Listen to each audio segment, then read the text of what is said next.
Today, Nina and I are going to take you on a scenic 42-mile loop around Grand Teton National Park. This is one of our favorite ways to show off this beautiful place to friends and family, all from the car. As we drive, we are excited to share with you some of our favorite stops, photo spots, and if we're lucky, we'll even get to see some wildlife along the way. Get ready to discover all the best spots for photography and wildlife on our Grand Teton National Park driving tour.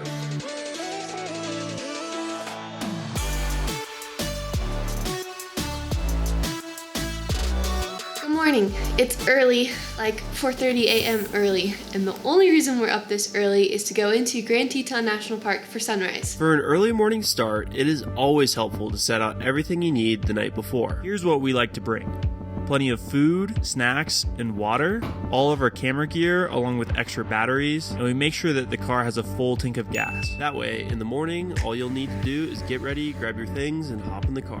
I wish we got that on video. I'm making a piece of toast, and I just set off the fire alarm. Sorry neighbors for waking up so early. I do have a reputation of always setting off fire alarms though. Of all the times. Yes, 5 a.m. That's a way to make friends. Keep in mind that a full driving tour of the national park is a marathon, not a sprint. If you're able to prepare well beforehand, it will be easier to pace yourself to last longer before getting tired. We may have been tired, but we were ready to go.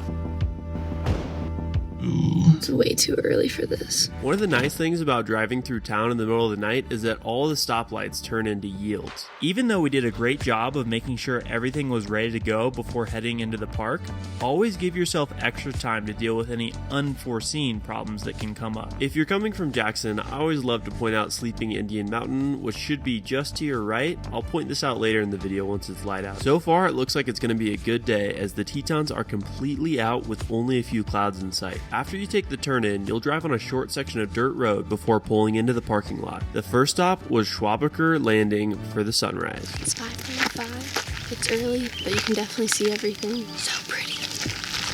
Look at the reflection. Made it to our first spot this morning. It's definitely not a hidden gem. There's tons of photographers here, but for good reason. Look at that reflection in the water right here. It was like maybe a 2-minute walk from the car. Got some clouds coming in and they're slowly covering up the Tetons. So I hope they keep passing and just pass right over them. Sometimes they'll get stuck there and stay all day. It's fun early in the morning because you're getting to hear the whole wilderness. The birds are out, they're starting to chirp. You can start to hear movement in the bushes from animals. This place is coming alive. All right, so Schwabacher. Schwabacher Landing gets so crowded the closer you get to sunrise. A ton of people showed up and totally crowded our spot, which was fine. I mean, it's a great view. Right as the alpenglow started, the clouds came in and covered the mountains, but that's what you get in the mountains. You never know. So we're gonna do a change of pace and try to go find some wildlife and hope that the clouds clear up so we can see the mountains again. The snow. So much snow still. Bye, Schwabacher. The plan for the day was to start by driving the outer park loop all the way to Colter Bay before transferring to the inner park loop on our way back to town. So now that the race for sunrise is over and done with, now we're gonna start looking for some wildlife in between our next few spots. For us, it only took a few minutes of driving to start seeing elk on the side of the road. What'd you find? It's our first little buddies. Are those elk? Yes, it's elk. How do you know? They're butts. Look at them. April, May is actually one of the best times to see elk here in Jackson Hole. They usually spend the winter at the elk refuge where they supplement their food right near Jackson Hole Town Square. But now that things are coming back to life, they are out exploring for the summer. As the sun came out, we arrived at our second stop, Elk Ranch Flats. We were hoping to find the herd of bison here, but at least we got to see some elk. And per the name, there's a lot of elk here. But we actually came here not to see elk, but to see bison, because this is where Grand Teton National Park's bison herd likes to hang out. No sign of the bison, but we will keep looking. If you or someone in your group needs help getting motivated for an early start on your adventure, remind them that the best times to view wildlife from the car are at dawn and dusk. All right, we've seen elk. Check. We let our national park pass expire, so time to buy a new one. It's that time of the year again. Thank you so much. Appreciate it. Have a great day. You as well. After entering the national park at the Moran Junction, we passed through Oxbow Bend with views of Mount Moran reflecting on the water. All right, what do we see? What do we see? Here it's common to see smaller animals such as otters, foxes, and a variety of birds. I'm not interested in birds. Dead fox equals dead. Yep. Red fox equals dad. Well, that's lighthearted. I love foxes. Don't feed them, everybody. As we drove past all these signs, Nina and I became especially hopeful about seeing a bear. I really gotta pee. But before we could continue on, we needed to make a quick pit stop at Jackson Lake Lodge before reaching our halfway point in Colter Bay. Snack time? Snackle. On the drive over, I noticed some cars pulled off to the side of the road. It's usually a good sign that there's something interesting out there. You hate to perpetuate the problem, but it also means that there's probably an animal or some kind of wildlife. Alright, what are we seeing? A lady just said it's a bear. We don't see it yet, but we're gonna try. We got the safari car. That's how we know they spotted it. Sounds like you hop back into the trees. Grand Teton National Park has black bears and grizzly bears. Probably the most famous grizzly bear in the world is Bear 399. She lives here in Grand Teton National Park and has given birth to a record number of cubs. I think she also holds the record for being the most photographed grizzly bear in the world. We were told today that if we're looking for her, we need to go near Colter Bay, so that's where we're at, and we'll see if we can see her. It's super nice getting here early and in the off season because nobody's here, just us. Jackson Lake is almost completely natural. Before the extra water storage was needed, it was already 400 feet deep. Since we are here in May, you can probably tell that the lake needs some more time to thaw out from the winter. Nina and I always love to take jumping pictures. To get the perfect shot takes some time, but it's always worth it. We're gonna be taking some jumping pics next to the water.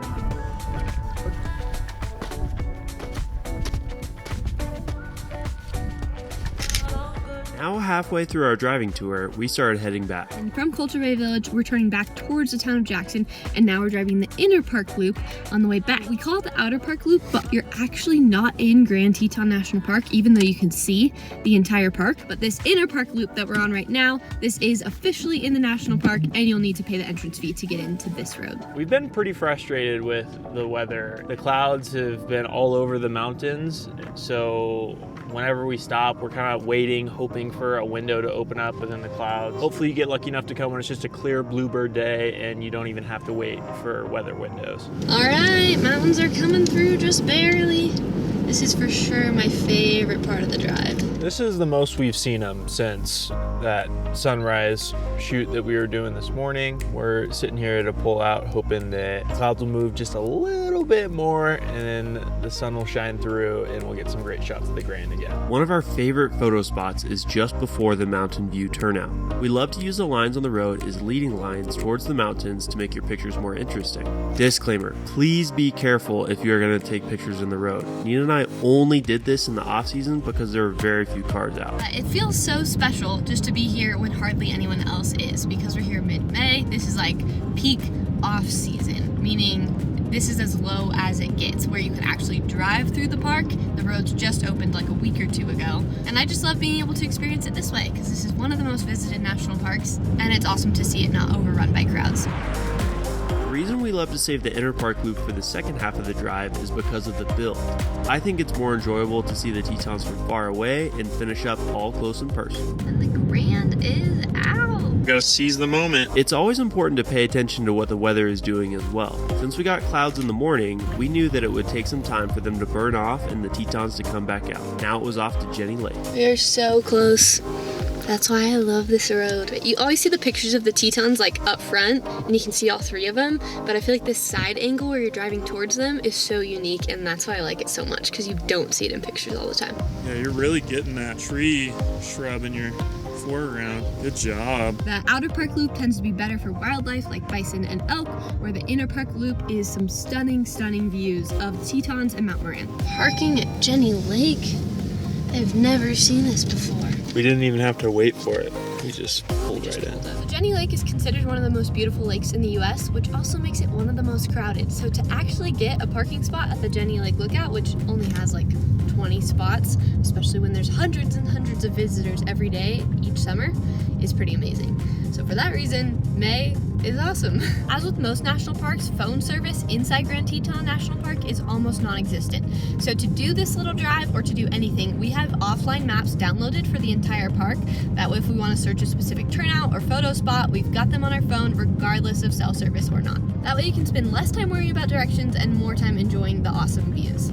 With the sign missing at Teton Glacier Pullout, I would highly recommend using a map to get there since it can be easy to miss. Teton Glacier Pullout is an awesome spot spot if you like taking pictures with your vehicle. I think the Grand in this shot specifically looks a lot like the Matterhorn if you've ever been to Switzerland. If you're doing the same loop that we did, it will either be your first pull out and picture spot or your last one. And for us, unfortunately, it was our last pull out today. But as we were driving to go home, we were quickly reminded why it's important to plan for extra time in the park, just in case you get lucky like we did. Lots and lots of people. We hope it means there's wildlife.